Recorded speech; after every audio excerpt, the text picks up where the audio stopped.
दोस्तों, आपका फिर से स्वागत है हमारे इस चैनल में। तो अक्षित जी भैया, हमने अध्याय 2 के 4 श्लोक तक कर चुके थे। अब हम करेंगे श्लोक नंबर 4 से बाद। अच्छा अक्षित, आज कौन सा त्योहार है? आज भैया रक्षाबंधन है। अच्छा हाँ, रक्षाबंधन है।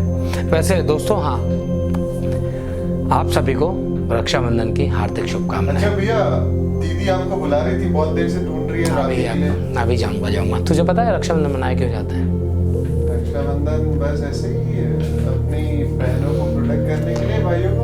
देख, ये तो करेक्ट बात है, भाई बहनों को प्रोटेक्ट करते हैं, बट बीइंग हिंदू, बीइंग सनातनी, आपको मालूम होना चाहिए कि हम जो भी त्यौहार मनाते हैं उसके पीछे की कहानी क्या है और वो त्यौहार क्यों मनाया जाता है। एटलीस्ट पता होना चाहिए। आपसे कल को कोई क्वेश्चन पुटअप करने लगे, कोई और जो हमारे धर्म से अलग हो वो क्वेश्चन ही पुटअप करने लगे, तो आपके पास जवाब तो होना चाहिए, या बच्चे ही पूछने लगे।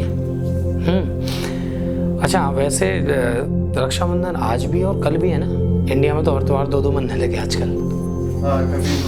कभी हर जगह 2-2 बनने लगे, हर त्योहार ऑलमोस्ट 2-2 बनने लगे। कई साल से नोटिस कर रहा हूँ मैं। अच्छा, तो कहानी इसके पीछे की क्या है? कहानियाँ तो बहुत सारी हैं। ये भी कहानी है कि द्रौपदी ने श्री कृष्ण को जब बचाया था, उन्हें उसमें चीरहरण में, तब बांधी थी कलाई में, उंगली में या कलाई में कपड़ा बांधा था। तो बहुत सारी कहानियाँ, बट इसके पीछे की जो बेस कहानी है ना, सबसे पहली कहानी जहाँ से इस चीज़ की शुरुआत हुई है, तो कहानी ये है। थोड़ा सा वक्त लूँगा आपका, फिर श्लोक शुरू करेंगे।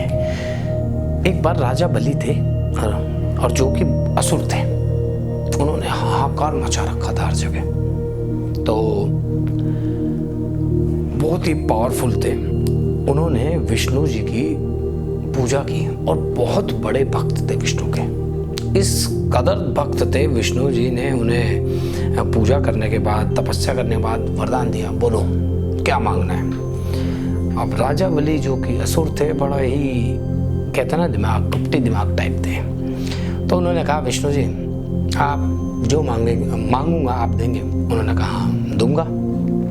तो उन्होंने छूटते क्या मांगा, आज से आप मेरे राज्य की स्वयं रक्षा करेंगे और मेरे साथ ही रहेंगे।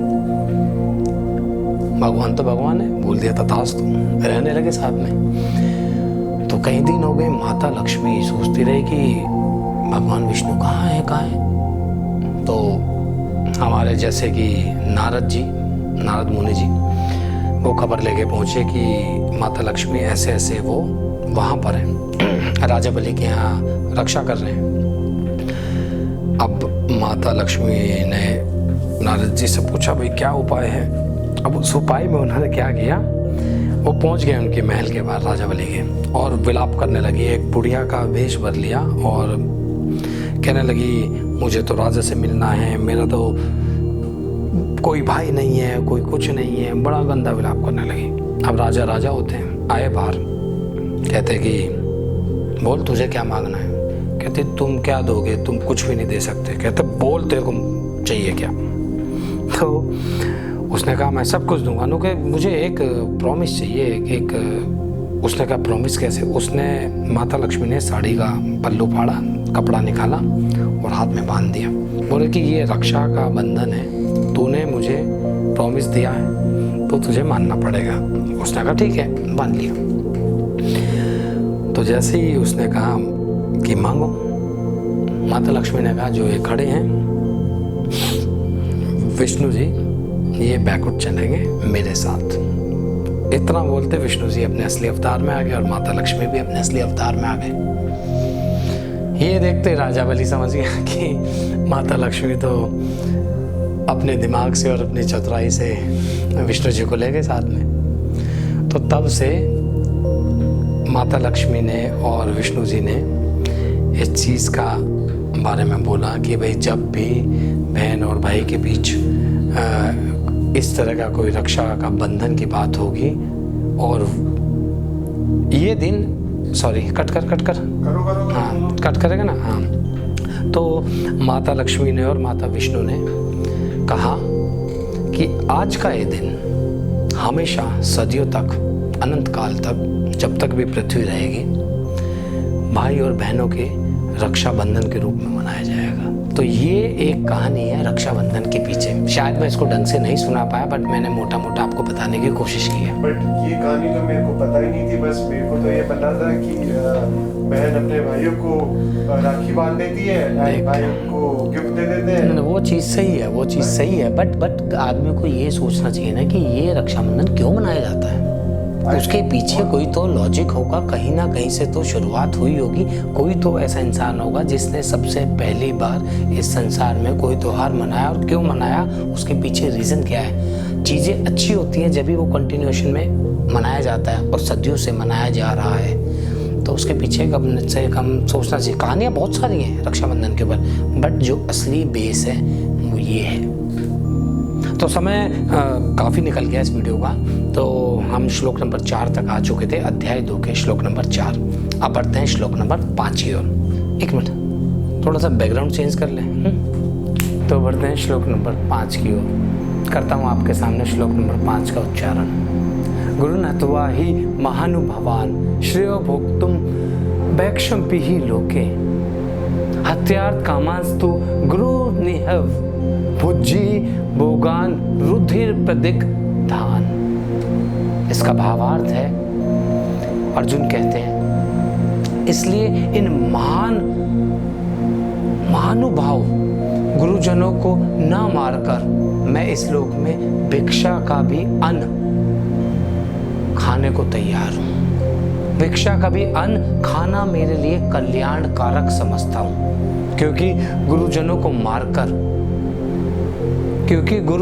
मारकर भी मैं इस लोक में रुधिर से सने हुए अर्थ और काम रूप भोगों को ही भोगूंगा।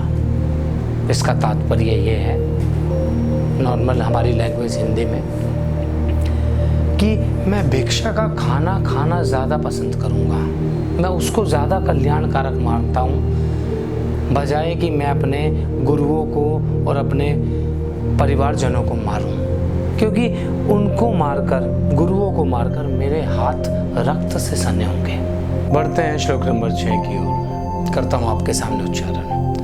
न च दिग कतुरन्नो गर्यो योद्धा जयेन यदि वानो जययु याने हत्वा न जीजी विजामिष्टे अवस्थिता प्रमुखे धार्तराष्ट्रा।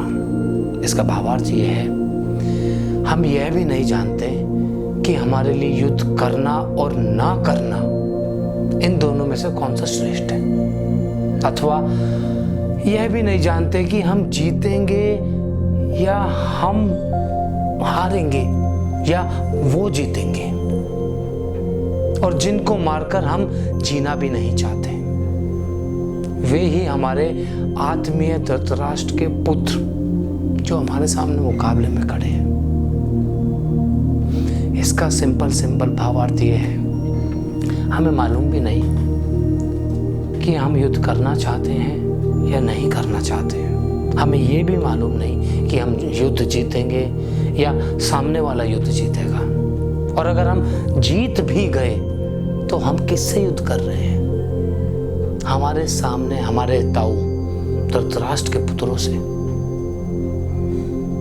तो अर्जुन पूरा ग्लानि और पूरा टेंशन में, पूरा दुख से ये बातें श्री कृष्ण को बता रहे हैं। तो दोस्तों बढ़ते हैं इसी की कंटिन्यूशन में श्लोक नंबर 7 की ओर। कापण्य दोषो पहत स्वभावय पृच्छामि त्वाम धर्म सम्मूढ़ चेता यच्छे स्था निश्चितम व्रही तन्मे तिष्यते अहम शाधि माम त्वमाम प्रपन्नम। इसका भावार्थ ये है, अर्जुन बोलते हैं, इसलिए कायरता रूप दोष से उत्पन्न हुए स्वभाव वाला तथा धर्म के विषय में मोहित चित हुआ मैं आपसे पूछता हूं, मैं तो धर्म के विषय में मोहित हुआ पड़ा हूं, कायरता रूप दोष से जूझ रहा हूं। मैं आपसे पूछता हूं, जो साधन निश्चित रूप से कल्याणकारक हो वह मेरे लिए कहिए, क्योंकि मैं आपका शिष्य हूं, इसलिए आपकी शरण होते हुए आप मुझे शिक्षा दीजिए कि मुझे करना क्या है। सिंपल सा अर्थ है।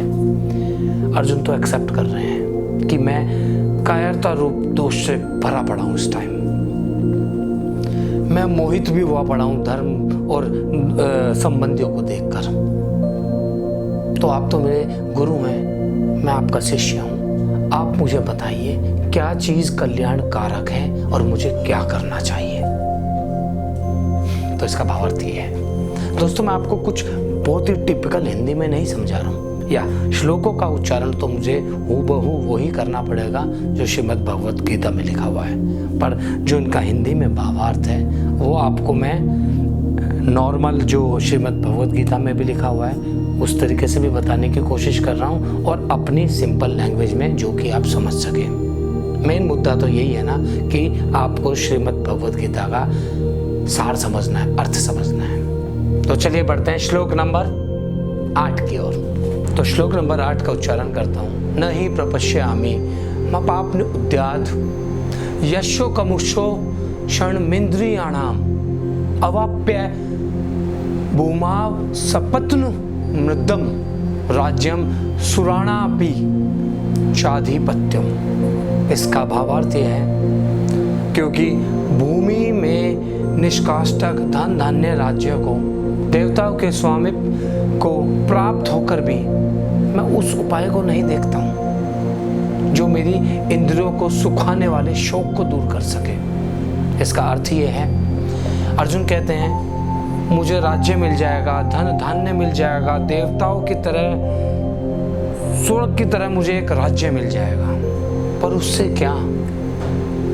फिर भी मेरा जो रक्त सूखा जा रहा है इस दर्द से, इस ग्लानि से, कि जो अगर मैंने ऐसा कुछ काम कर दिया तो मुझे उसका उपाय बताइए आप। तो इसी के कंटिन्यूएशन में बढ़ते हैं श्लोक नंबर 9 की ओर।